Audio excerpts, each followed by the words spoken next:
आयुरा. त्याने हळूच 1 number dial केला. आता ह्या माणसाची त्याला नितांत गरज वाटत होती.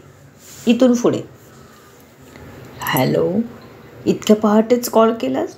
काही प्रॉब्लेम आहे का ब्रो? समोरून आळसावलेला आवाज आला. होय, तुझी हेल्प हवी होती मला.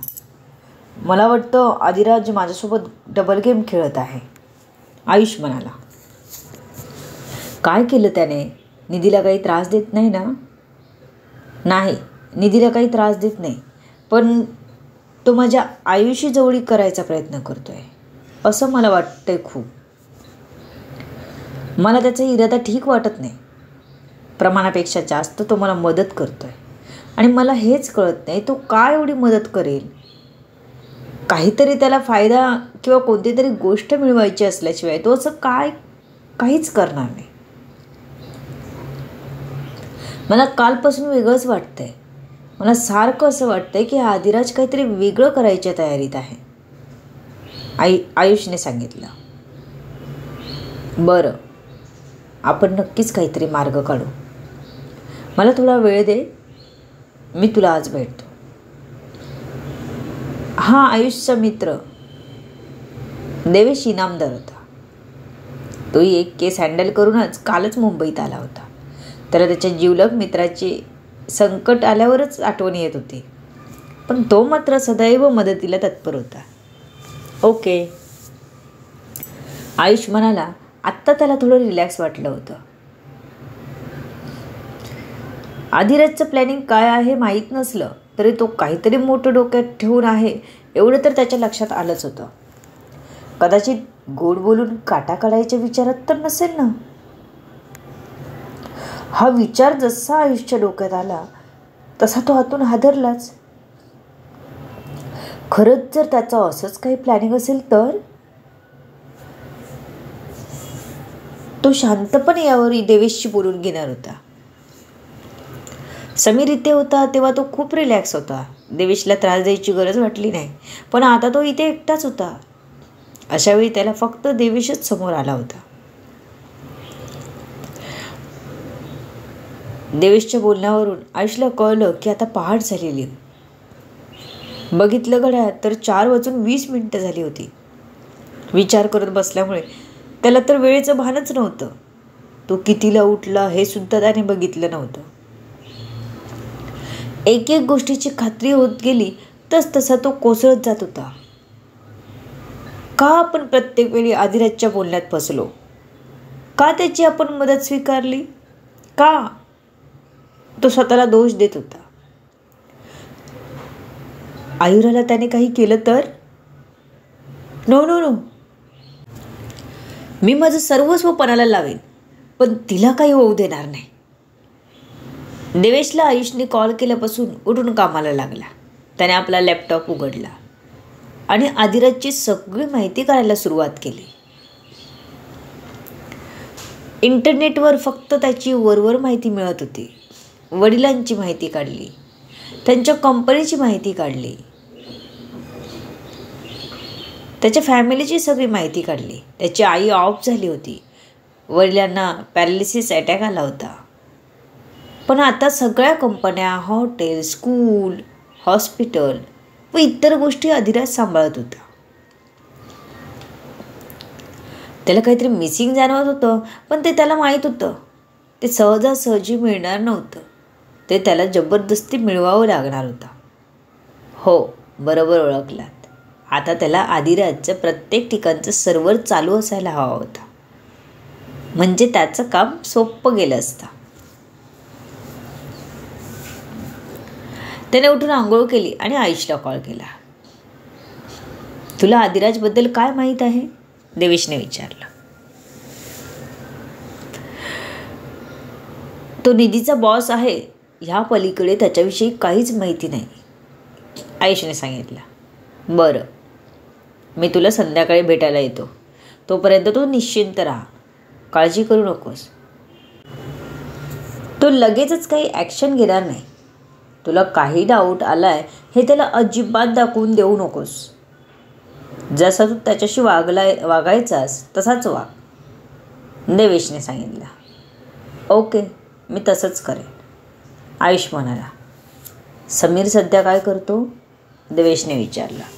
समीरला तो ओळखत होता. एकदा आयुषसोबत भेटला होता तो, पण त्यानंतर त्यांचं काही बोलणंच झालं नाही. तो एका स्वतःच्या कामासाठी बाहेर गेला आहे. त्याने ते कोणाला सांगितलं नाही, पण मी एकदा तुला भेटवलं होतं त्याला, त्यासाठी गेला आहे तो, आयुष म्हणाला. ओके, मी नंतर कॉल करतो, आता थोडं काम आहे, आदिराजबद्दल जाणून घ्यायचं आहे, देवेश म्हणाला. बरं, मी ठेवतो फोन, म्हणून आयुषने कॉल कट केला.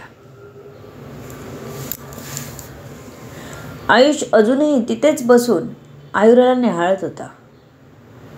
त्याला आता देवेशला सांगितल्यामुळे रिलॅक्स जरी वाटत असलं तरी आदिराजपासून आयुराला दूर ठेवणं किती कठीण आहे हे त्याला स्वतःला माहीत होतं.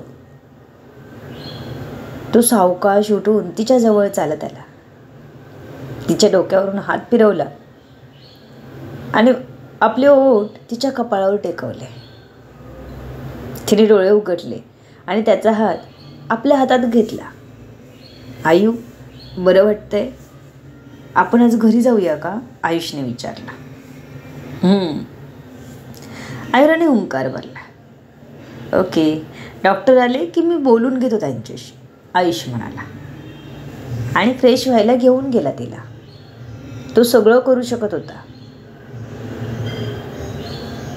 आता काही करून आदिराजची मदत घेणं बंद करायला हवं होतं.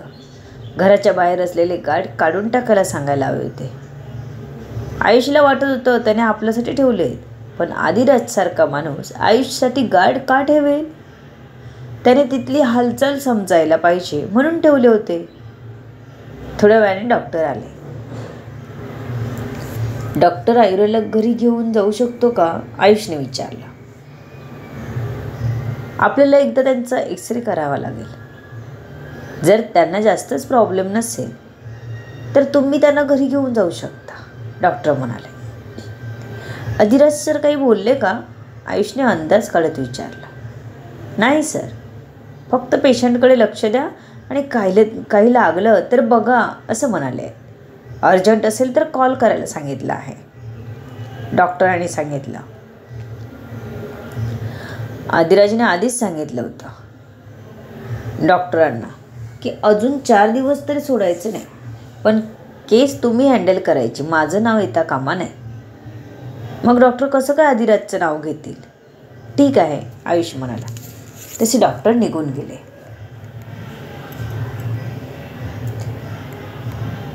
आरव त्याला दिलेल्या खोलीतच बसला होता.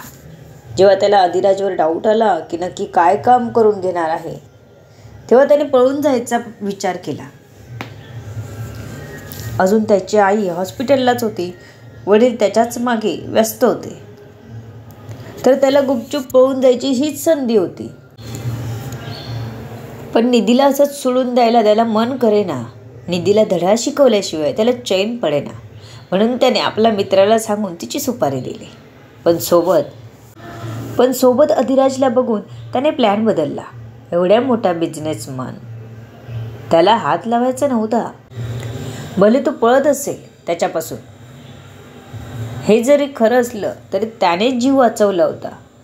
आता जेलमध्ये पीठ दळायला जायचं नव्हतं त्याला, म्हणून तो पळत होता. पण अधिराजने त्याच्यावर पाळत ठेवली होती. त्यामुळे एकूण एक खबर अधिराजला मिळत होती. आरव गायब झाल्याची खबर अधिराजला लगेच मिळाली होती. त्याने निधीला मारायचा प्रयत्न केला हेही बरोबर कळलं होतं. आता काहीही पाऊल उचललं तर आपल्याला महागात पडू शकतं हे आरवने बरोबर ओळखलं. अधिराजची सिक्युरिटी बघता पळायचे चान्सेस फारच कमी होते, नव्हत्याच जमा. जर आपण कोणत्या जेलमध्ये अडकलो तर अधिराजला आपण सोडवायला सांगू, तोच आपली मदत करेल. अधिराजची पंगा घेऊन काहीच फायदा नाही. त्यापेक्षा हात मिळवणी करून त्याच्या मनासारखं करून आपण त्याचंच बनवून राहायचं. चला तर ठरलं मग, तो मनाशीच खुश होत म्हणाला. ह्या विचाराने त्याला जिवंत राहायचे होप्स दिले होते. किड्यामुंगीसारखं मरायचं नव्हतं त्याला. आजचा दिवस आपण काहीच बोलायचं नाही, आजचा दिवस आपण शांतपणे काढू. जोपर्यंत आपल्याला कोणी बघायला येत नाही तोपर्यंत आपण शांत राहू. बघायला आलं की सांगू आपल्या आदिराज सरांशी बोलायचं आहे, त्यांच्यासोबत काम करायचं आहे असं.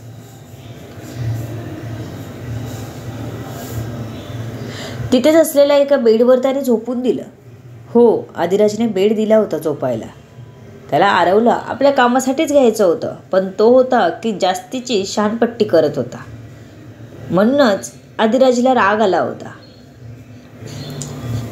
सकाळी उशिराच जाग आली आरवला, पण पोटात कावळे ओरडू लागले. खायला काहीच मिळणार नव्हतं. काय करावं डोकं चालत नव्हतं. असे पण 4 दिवस नाही काढू शकत, काहीतरी केलंच पाहिजे. तो इकडून तिकडे फेऱ्या मारत होता. इतक्यात दरवाजा थोडासा उघडला गेला, पण त्यातून कोणी येण्याऐवजी हळूच दरवाजातून बिस्किट पुडा आत येताना दिसला. हा काय प्रकार आहे? कोणी आपल्याला फसवायला तर नाही ना बघत आहे. इतक्यात दरवाजा पुन्हा बंद झाला. त्याने जाऊन तो बिस्किट पुडा उचलला. त्याला एक चीट लागलेली होती. बॉससोबत काहीच शानपणा करू नका, शांत आहात तसेच राहा, नाहीतर जीवाला मुकाल. हा फक्त 4 दिवस जिवंत राहण्यासाठी दिलाय. मी आशा करतो तुम्हाला कळलं असेल. व्हॉट? हा काय प्रकार आहे? मी 4 दिवस खरंच इथे थांबणार? मला भेटायला कुणीच येणार नाही का? माझा वेळ कसा जाईल? एका बिस्किट पुड्यामध्ये मी कसा जिवंत राहणार? आरवला भरपूर सारे प्रश्न पडले होते. पण आजचा दिवस सुद्धा इथेच काढायचा आहे हे त्याने मनाला समजावलं. आजूबाजूला बघितलं तर तिथे काहीच दिसत नव्हतं. आपला वेळ कसा जाणार? सारखा मोबाईल घेऊन बसायची सवय, रील, मूवी नाहीतर स्टोरी वाचन, हाच कामधंदा त्याचा. इथे येऊन त्याने स्वतःला कामही बघितलं नव्हतं. थोडा वेळ झाला तसं बंद खोलीत बसून त्याला कंटाळा येऊ लागला होता. त्याने एक खिडकी उघडली तर समोर सिक्युरिटी गार्ड त्याच्याकडे बघत उभा होता. त्याला एक खोटी स्माईल देऊन तो आत आला. दरवाजा बाहेरून बंद होता. त्याने दुसरी खिडकी उघडली. तिथेही एक गार्ड उभा होता. आता गार्डना आतलं सगळं दिसत होतं. तो काय करतो काय नाही हे आपल्या बॉसला सांगू शकत होते, म्हणून तेही खुशच होते.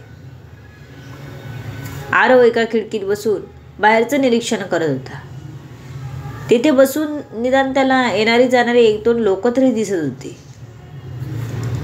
आजूबाजूला गार्ड होते म्हणून त्याने तिथेच बसून राहणं पसंत केलं. वॉशरूमला फक्त तो जाऊन येत होता. बिस्किट त्याने 2 ते 3च खाल्ली होती, बाकी तशीच ठेवली होती. जास्त हालचाल न करता फक्त बसून होता खिडकीत. पाणी होतं रूममध्ये.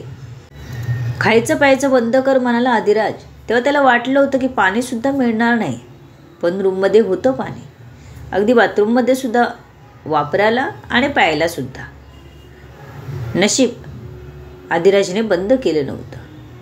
माहीत नाही तो अजून 2 दिवस इथे कसे काढणार होता, पण सध्या तरी तो काहीच हालचाल करणार नव्हता. आयुषने आदिराजला कॉल केला. आदिराज, मला आज आयुराला घरी न्यायचं आहे. डॉक्टर म्हणाले तरी मी काही तिला इथे ठेवणार नाही, आयुषने एकदा फर्म आवाजात सांगितलं. ओके, मी डॉक्टरांना बोलतो, म्हणून आदिराजने कॉल कट केला. तेवढ्यात नर्स आली. त्यांचा एक्सरे करावा लागेल, त्यासाठी त्यांना रूम नंबर 101 मध्ये शिफ्ट करा, नर्सने सांगितलं. ओके.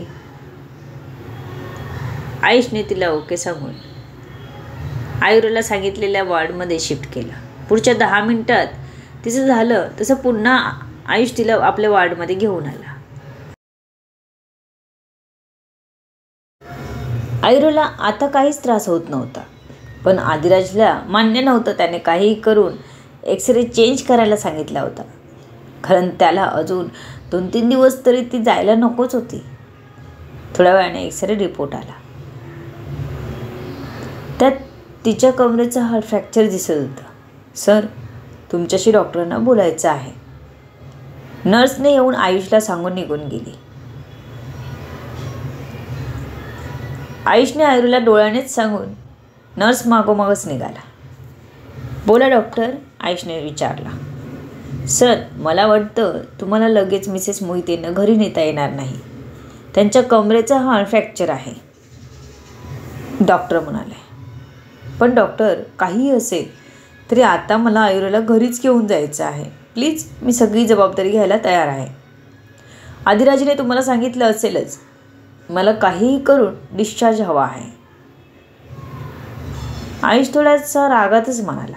सर, तुम्ही काहीतरी गैरसमज होतोय तुमचा. मला आदिराज सरांनी सांगितलं, पण आमचं कर्तव्य आहे की तुम्हाला समजावून सांगायचं. डॉक्टर बोलतच होते की आयुषने त्यांना थांबवलं.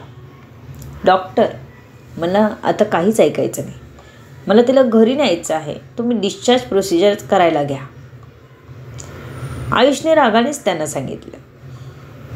To be continue.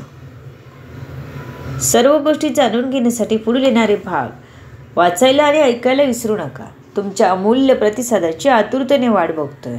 लेखिका शब्दवेदी उर्फ संतोषी गजानन राणे पाताळे. धन्यवाद. या कथेला जास्तीत जास्त लोकांपर्यंत पोहोचवा. लाईक करा, कमेंट करा आणि शेअर करा.